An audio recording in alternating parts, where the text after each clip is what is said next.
Biznesingizda muammolar ko'payib ketayotgan bo'lsa, unda sizga bitta yoqmaydigan haqiqatni ochaman. Biznes kattalashgan sari muammolar ko'paymasligi kerak. Lekin afsuski ko'pchilikda aynan shunaqa bo'ladi. Sababi boshida hamma ma'lumotlarni ular miyada saqlaydi. Keyin sekin daftarga, Excelga o'tishadi. Keyin bo'limlar o'ziga alohida yangi programmalar topib oladi. Undan tashqari Telegramda guruhlar ko'payib ketadi.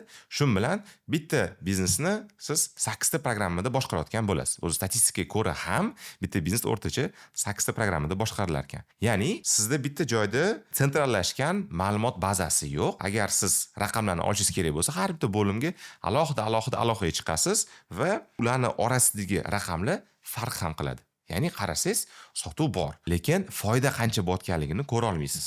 Skladda mahsulotlar bor, lekin ostatkada qancha borligini bilmaysiz. Xodimlar o'zi bor, ishlashyapti, lekin aynan nima ish qilayotganligini siz raqamda o'lcha olmaysiz. Va mana shu tizimdagi bardak biznes kattalashgan sari mana shu bardakni o'zi ham kattalashib ketaveradi va bu bardakni yechish sizni vaqt va energiyangizga cheklangan bo'ladi. Ya'ni sizda faqat kuniga 24 soat bor. Siz jismonan bu bardakni hal qila olmaysiz, chunki sizning vaqtingiz cheklangan. Bu bardakni yechmasangiz siz hech qachon o'sa olmaysiz, chunki tartibsiz ravishda biznes hech qachon kengaya olmaydi. Bu videoda men sizga Excel, Telegram, 1S, boshqa qanaqadir skladda ishlab chiqarish programmalaridan voz kechib, bitta programmada, bitta ERP programmasida butun biznesingizni boshqarish haqida aytib beraman va albatta hammasini vizual ravishda tushunarli qilib ko'rsatib beraman. Bu videodagi ma'lumotlar biza 25 tadan oshiq loyihalarda qilgan tajribamizdan kelib chiqib berilgan bo'ladi. Boshida keling men sizga bitta narsani tushuntirib beray. O'zi savol berishingiz mumkin. Nega har xil dasturlarda biznesni boshqarish noto'g'ri hisoblanadi? Chunki buni sababi bor.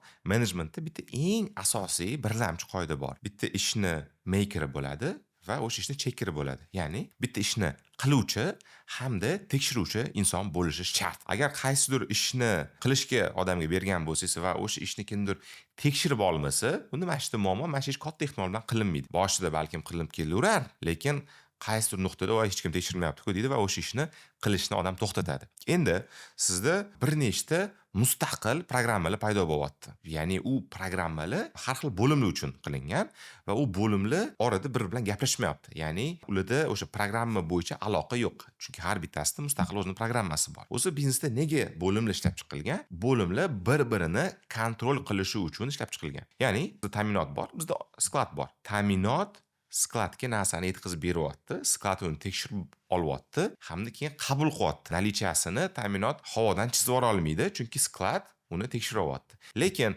ta'minot uchun alohida programma bo'lsa va omborda alohida programma bo'lsa, nakladnoylar bo'yicha ular gaplashmasa, unda mashitda bir-birini tekshirish joyi bo'lmaydi. Bundan tashqari ta'minot bilan moliya. Agar moliyachi ta'minotchini boshqarmasa, narxlarni ko'rib turmasa, kolичествоni ko'rib turmasa, keyin o'sha shot fakturalari, aytaylik, mana shu kommersiyalarni ko'rib turmasa, mashitda ham bog'liqlik yo'q. Ertaga mana shu muammo paydo bo'lishi mumkin. Eng sodda muammo bu albatta biznesda o'g'irlik. Chunki bir-birini tekshirishmayapti. Va hokazo. Bo'limlar bir-birini tekshirib doim yurish kerak. Siz mustaqil programma qilayotgan bo'lsangiz, unda sizda raqamlar bir-biriga to'g'ri kelmaydi. Ya'ni, mayli aytaylik, biza chestniy bolalarni yig'ganmiz, hech kim o'g'irlik qilmaydi. Gap faqat o'g'irlikda emas, gap xatolarda ham bo'lishi mumkin. Odam borki, odam ishlasa doim xatolar bo'ladi.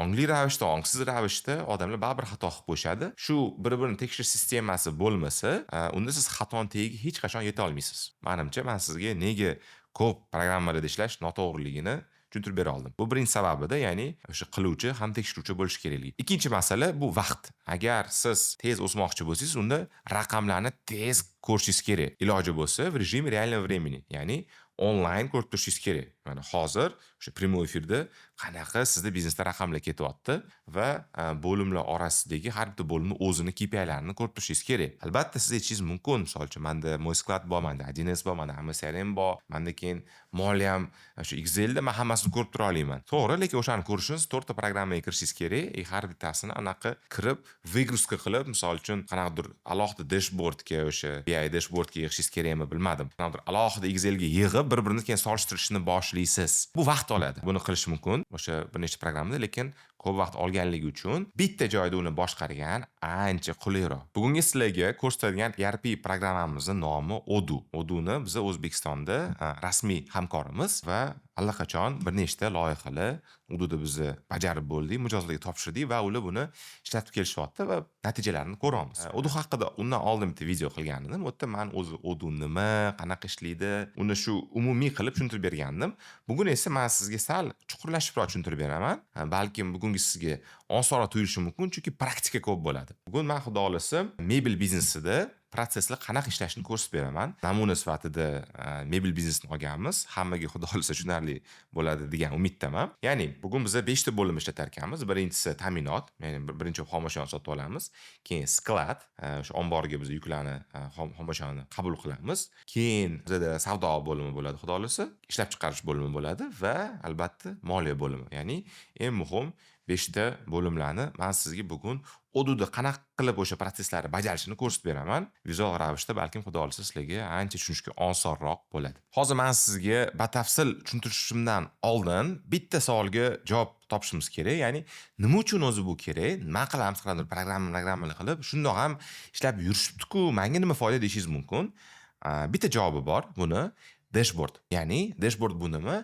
Raqamlarni yig'indisi. Siz o'sha raqamlarni ko'rib, to'g'ri xulosa chiqarib, biznesingizga qarorlar berasiz va o'sha qarorlar siz biznesingizni o'sishiga sababchi bo'ladi. Keling, men sizga dashboard qanaqa ishlashini ko'rsatay. Misol uchun, bu yerda biz mebel biznesiga demo bitta Odoo akkaunt ochib, uni yasaganmiz, lekin bu yerda ma'lumotlar ko'p kiritilmaganligi uchun boshqa joydan men sizga ko'rsataman. Bu Odooning o'zining demo sayti. Mana bitta panel upravleniya kiramiz. Mana shu dashboard degani. Bu yerda mana ma'lumotlar yig'ilgan. Misol uchun, nechta kommersiy предложение bo'ldi oxirgi 90 kunda. 54 ta zakaz bo'ldi, mana dohod $170,000 tushum bo'ldi. O'rta chek $3,123. Qaysi klientlar ko'p kommersiy mana beryapti, ko'rsatilyapti mana. Qaysi zakaz zo'r bo'lyapti. Qaysi tovar zo'r sotilyapti, qaysi kategoriya zo'r sotilyapti, qaysi klientlar ko'p sotilyapti. Keyin bu yerda finansda bizda bor. Qancha pulimiz ko'chada yotibdi, qaysi klientdan qancha olishimiz kerak va hokazo. Ya'ni standartlar bo'yicha ko'rsak bo'ladi. Marja qanaqa, чистый прибыль qanaqa, отношение капитала к долгу, коэффициент денежного потока, ya'ni o'z moliyachilarning o'zini terminlari bo'ladi, o'zini ko'rsatkichlari bo'ladi. Bu orqali siz o'zingizni barcha o'sha ko'rsatkichlaringizni bila olasiz. Va hokazo. Mana shu hamma narsani bizni bilishimiz kerak va buni o'qib olishimiz kerak. Misol uchun, mana men ko'ryapman, qaysi tovar zo'r ketyapti. Mana bu ko'ryapmiz, 5 ta tovar zo'r ketyapti. Bo'ldi, men mana shu 5 ta tovar zakupkasini kuchaytiraman yoki mana shu tovarga qanaqadir alohida urg'u qarataman va hokazo. Bu shunchaki raqam emas, bu ma'lumot, bu signal. Bu signaldan kelib chiqib, bizning harakatlarimiz o'zgarishi kerak. Qaysi klient, mana bu ko'ryapmiz, ikkita klientimiz bor. Gemini Furniture, keyin Acme Corporation. Mashina zo'r ekan. Bu 72 ming menga olib kelyapti. Men misol uchun ko'ryapman, 6 ta zakazdan 72 ming olib kelyaptim. Bo'ldi, bu вообще klient ekan. Har safar kelganida aytaylik bir $10,000 plus zakaz beradimi, men unga boshqacha demay qarashim kerak. Va hokazo. Bu ma'lumotlar sizga biznesingizga o'sishingizga kerak bo'ladi. Endi shunaqa savol berishingiz mumkin. Bo'ldi, mana shu ma'lumotlar menga yoqdi, menga kerak. Bularni qanaqa qilib men yig'ishim kerak deyishingiz mumkin. Uni yig'ish uchun o'sha ma'lumotlar kiritilishini mana shu Odooning ichida qilishingiz kerak bo'ladi. Ya'ni biz mana shu 5 ta maska kiyib sizga tushuntirib beramiz. Ya'ni misol uchun boshida ta'minotchi bo'lib boshlaymiz, keyin omborchi bo'lib o'sha yukni qabul qilamiz. Keyin ishlab chiqaruvchi maskasini kiyib o'sha xom ashyodan qanaqadir mahsulot ishlab chiqaramiz. Keyin sotuvchi maskasini kiyib o'sha mahsulot sotib beramiz. Keyin oxirida shu kassir yoki moliyachi maskasini kiyib o'sha pullarini qabul qilib, bu yerda sizga xudo xolasa ko'rsatib beramiz. Qani boshladik. Okay, mana bizning interfeysimiz, menimcha hammaga ko'rinib turibdi. Interfeys juda ham sodda. Interfeysni alohida men aytib ketmoqchiman. Soddaligini sababi boshqa ERP bilan solishtirib ko'ringlar. Bu ko'rinishi, o'sha vizual dizayni qulay bo'lishi muhim. Sababi siz buni xodimlaringizga o'rgatishingiz kerak bo'ladi. Xodimlar esa oson o'rganib ketishi kerak. Qanchalik interfeys sodda bo'lsa, shuncha yaxshi. Misol uchun, taniqli ERPlar bor, lekin interfeysi misol uchun oxirgi 20 yilda umuman o'zgarmagan va ularni tushunish ancha qiyinroq. Aytaylik, 2-3 baravar odatda ko'proq vaqt ketadi xodimlar uni o'rganib tushunib ketishiga. Endi birinchi bo'lib aytganimdek, biz xom ashyo sota olishimiz kerak. Uning uchun mana bizda mana bitta modullar bor. Mana bugun biz ishlatadigan modullar mana покупка, sklad, производство, продажи и бухгалтерия. Mana shu bo'limlarni ishlatamiz. Qolgan bo'limlar endi bizga kerak emas, lekin prosta bu yerda turibdi. Demo bizani o'sha versiyamizda. Birinchi покупкаga kiramiz. Bu bizani shu zakupka bo'limiz, ya'ni bizani ta'minotimiz.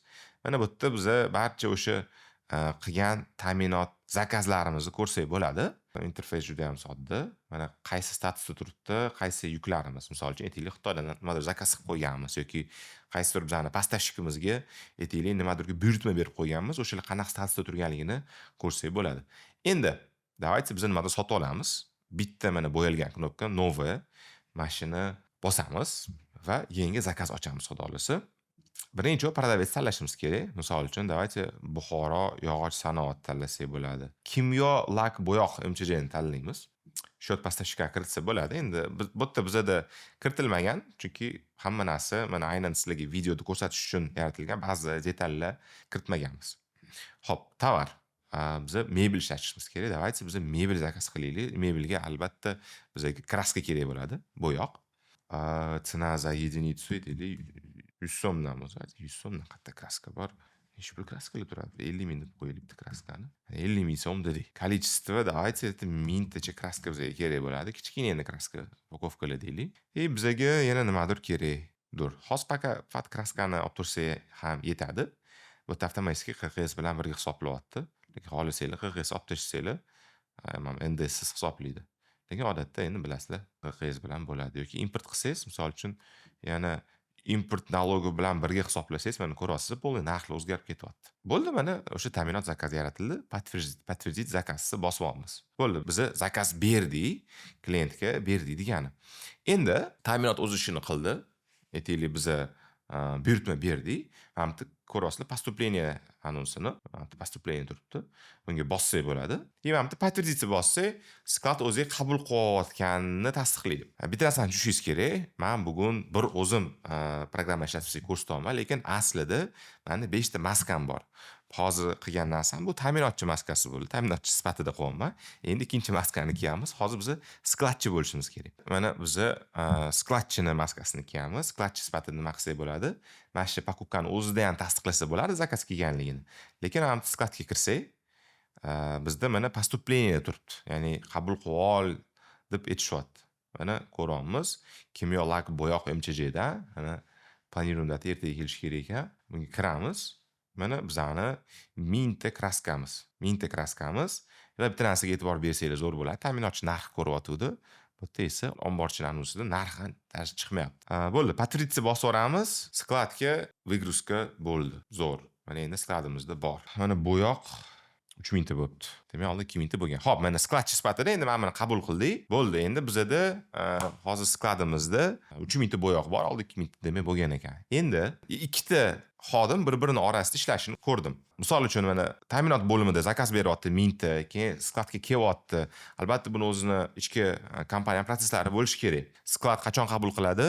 Qachon o'sha sanab chiqib 1000 ta bo'lsa, 999 ta bo'lsa, ya'ni bitta yetishmayapti deb men qabul qilmayman deb ta'minotchiga aytishi mumkin yoki mana shuni programmani kiritib ketadi.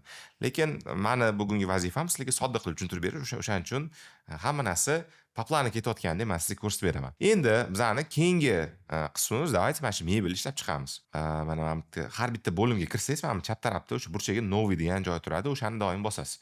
Yangi narsa qilish uchun. Nima tovar? Давайте men bugun qanaqadir stol ishlab chiqay. Stol bormi-kan? Mana yozuv stoli bor. Maktab stoli. Biza o'zini buni formulasini kiritishimiz kerak. Bitta mana количествоga qancha nima ketadi. Aytaylik, menga bo'yoq kerak.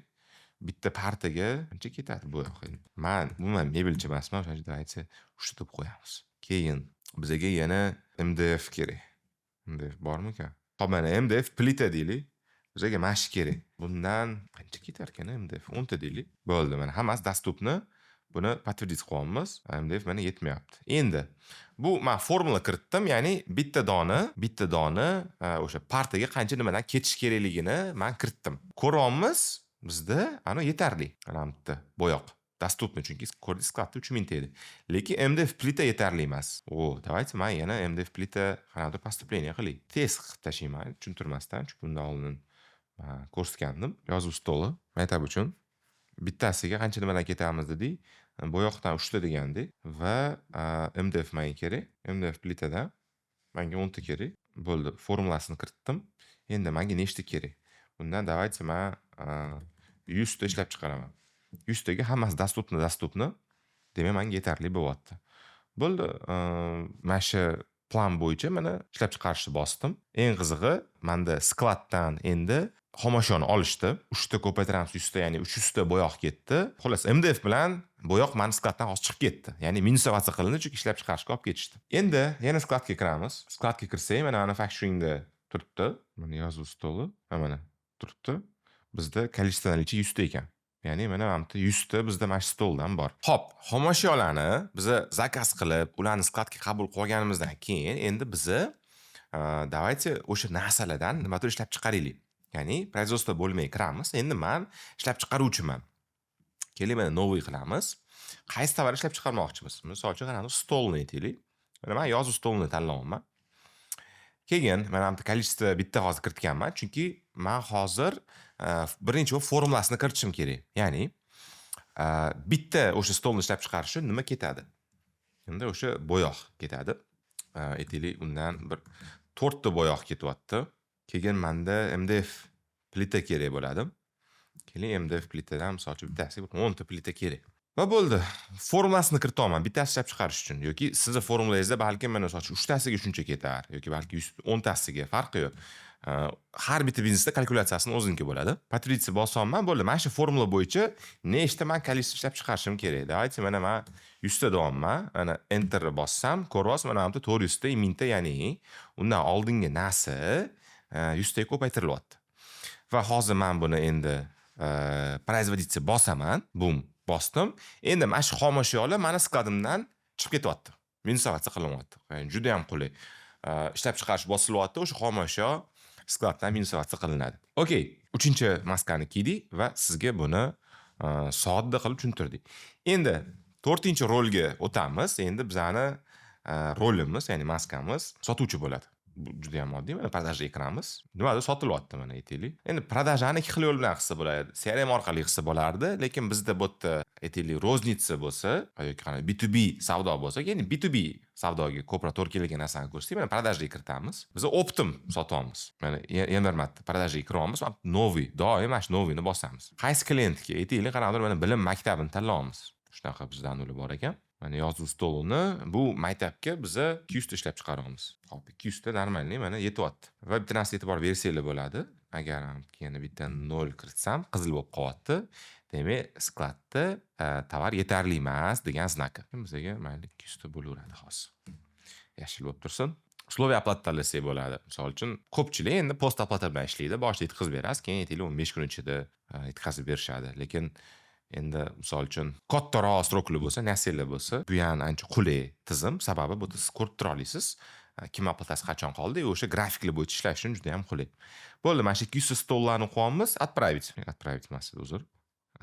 Подтвердить bosamiz. Подтверждение bo'ldi. Endi keyin ko'ryapsiz, mana bu dostavka degan narsa paydo bo'ldi. Dostavka, ya'ni biz hozir endi buni yetkazib berishimiz kerak. Yana bir aytaman, biz mebelimiz B2B mebelshikmiz. Endi aytaylik, o'sha narsa borib yetkazilib berildi. Bu yerda уже logist ishlayapti. Aslida 5 ta emas, 6 ta maska bor ekan. Keling, подтвердить bosib olamiz, bo'ldi. Zakaz yetib borildi. Davomimiz. Endi sotuvchi sotgandan keyin albatta buni pulini qabul qilish kerak. Mana sizda черновик deymiz. Pulni qabul qilayotganda bizda подтверждениeni bosdik. Shot ochildi. Endi bundan biz pul qabul qilishimiz kerak degan narsa qilindi. Bundan keyin esa bizda yoki buxgalteriya yoki moliyachi ishlaydi. Endi mana yana bitta o'sha oxirgi mana rolga kiryapmiz. Endi men moliyachi sifatida kirib oplatitsiya bosishim mumkin. Yoki xohlasangiz sotuvchisida oplatitsiya bossin, keyin buxgalteriya yoki moliya подтверждение qilsin. Lekin ko'p kompaniyalarda sotuvchilar puli tegmaydi, sotuvchilar faqat ko'ndiradi, uslovlarni kelishadi, keyin esa pul tegadigan alohida misol uchun kassir qanaqadir bor, moliyachi bor, buxgalter bor va hokazo. Oplatitsiya bosyapmiz. Nima orqali to'layapti? Misol uchun bank bor, cash bor, endi bu faqat bizda bank bor ekan, mana 403 million. Создать платеж. Bo'ldi, mana to'langan deyapti, ko'rsatyapti. Вот и всё, mana 6 ta odam bitta programmada ishlayapti. Endi men sizga hozir tushuntirganimda nimadir tushunarsiz rohat bo'lishi mumkin, chunki men 6 ta odam qilish kerak bo'lgan narsani bir o'zim qilib ko'rsatdim. va qanaqadir protsess cho'zilib ketar ekan-ku, voy deb tuyulishi mumkin. Aslida shu protsess sizda allaqachon biznesingizda ancha ko'proq cho'zilganroq formatda ketyapti va man 6 ta odamni ishini qilganligim uchun shunaqa tuyulishi mumkin. Lekin mani agar hozir qilgan ishim 6 ta qismga bo'lib chiqsangiz va bitta odam faqat bitta qismni qiladigan bo'lsa, uni ancha tez bo'ladi и o'sha protsess полный sizni o'sha voronkangiz bo'yicha aylanayotgan bo'ladi. Okey. Man sizga hozir 6 ta o'sha bo'lim qanaqa ishlashini ko'rsatdim. Endi siz soddaroq savollar berishingiz mumkin. Xo'p, buni ko'rdim. Endi menga nima plyus? Buni qilganimdan nima foyda?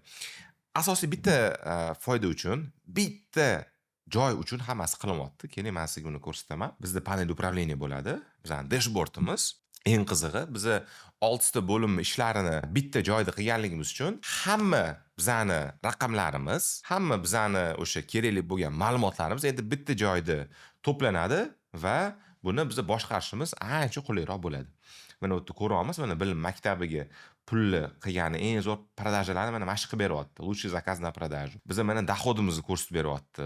Mana bu biz filtrlar qila olamiz. Qaysi oy qancha pul tushganligi сегодня ham qilamiz. Mana bugun o'zi qancha savdo bo'ldi? Endi общий доход 618 million deyapti.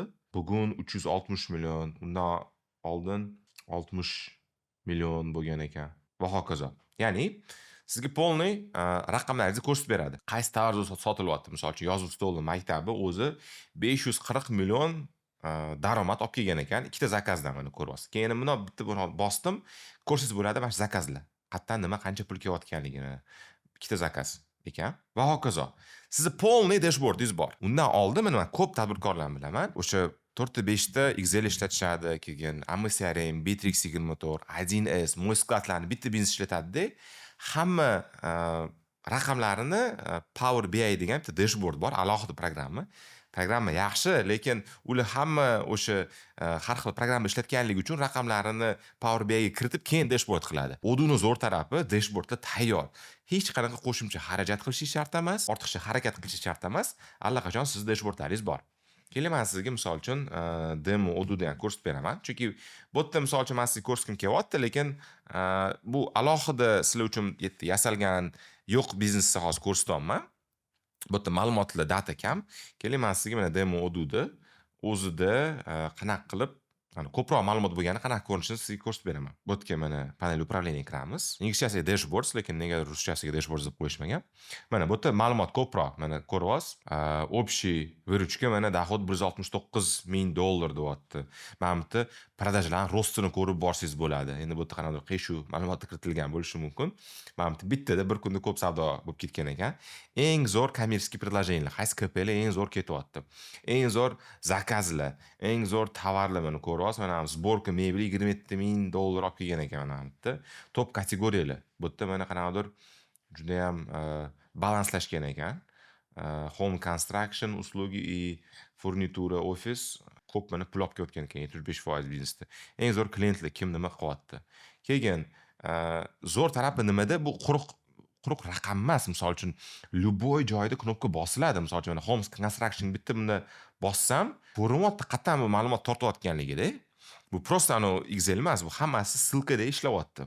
Aytaylik, mana dohod $169 ming mi? Mana hammasini ko'rsatyapti. Mana qaysi sotuvlardan bu pul kelganligi va hokazo. Xo'p, bu mana shu barcha qilinayotgan harakatlar bitta dashbordda hamma ma'lumotlarni ko'rib turish uchun qilinyapti. Chunki bu ma'lumotlarni bitta dashbordda ko'rsangiz, sizni qaror qabul qilish vaqtingiz ancha qisqaradi va aniqlashadi. Endi xato qilish ehtimolingiz kamaygan, sababi sizda to'g'ri ma'lumotlar bor va siz konkretni faqat bitta bo'limni ko'rib turib qaror qabul qilmayapsiz. Siz har xil bo'limlarni, har xil ma'lumotlarni olib turib, to'g'ri qaror endi qabul qila olasiz. Undan tashqari buni o'zini fishkalari bor. Misol uchun zamonaviy fishkalar deylik. Misol uchun aytganimdek, ba'zi ERPlar oxirgi 20 yilda uncha o'zgarmagan bo'lsa, bunda bunaqa fishkalar juda ham ko'p. Misol uchun, bizda обсуждение bor. Agar xodimlaringizga hammasiga mana olib berdingiz deylik, bitta odudi account, oduni o'zingiz biznesga qo'llaganingizdan keyin, sizlar endi Telegramda ishlashingiz shart emas. Bir-biri bilan gaplashish uchun mashina o'zida mana har xodimga yozsanglar bo'ladi va video zvanoklar uchun Google Meet yoki Zoomlarni qilishingiz shart emas. Buni ichida gaplashsanglar bo'ladi. Mana shu обсуждение bo'limida. Undan tashqari, Endi sizlar Trello, Notion yoki misol uchun o'zinglarni task manager bo'ladi-ku iPhone'da o'shunaqa narsalar ishlashingiz shart emas. Har bitta zadachalarni mana shu yerda o'zida qilsak bo'ladi. Misol uchun mana bitta spisak dел qilsangiz bo'ladi. Har bitta mana zadacha yaratib, o'tga ответственный qilib odam belgilab qo'ysangiz bo'ladi. Bitta Mitchell degan admin ekan. Mana bitta tanlaysiz, mana Mark demoga bersak bo'ladi vazifani va hokazo. Undan tashqari встречalaringizni shu yerda belgilab yursangiz bo'ladi. Kalendarni alohida yurish shart emas. Buni hammasini ichida. Ya'ni tushunyapsizmi? Siz oddiy hayotingizdagi o'zingiz narslaringizni ham, misol uchun uni har bitta odam o'ziga alohida programma yuritsa kerak встречalar uchun. Встречalarni endi mana shu yerda yurtasiz. Undan tashqari bu yerda bizda xonalar управленияsi bor. Bu yerda chiqmagan bo'lsa kerak. Ya'ni aytaylik sizda переговорный комната bor. Ba'zilarda bo'ladi, переговорlar ko'payib ketganda u xona band bo'lib qolishi mumkin. O'shani grafikini ham bu yerda yuritsa bo'ladi. Keyin подпискаlarni yuritsa bo'ladi. Misol uchun CRM bizda bor. Oldin biza ko'pincha shu Bitex 24 va AMI CRMlarni ustunovkasi bilan shug'ullanardik tizimlashtirayotganimizda. Lekin bitta narsani ayta olaman, Odoo'ni CRM'i deyarli hech narsadan qolishmaydi.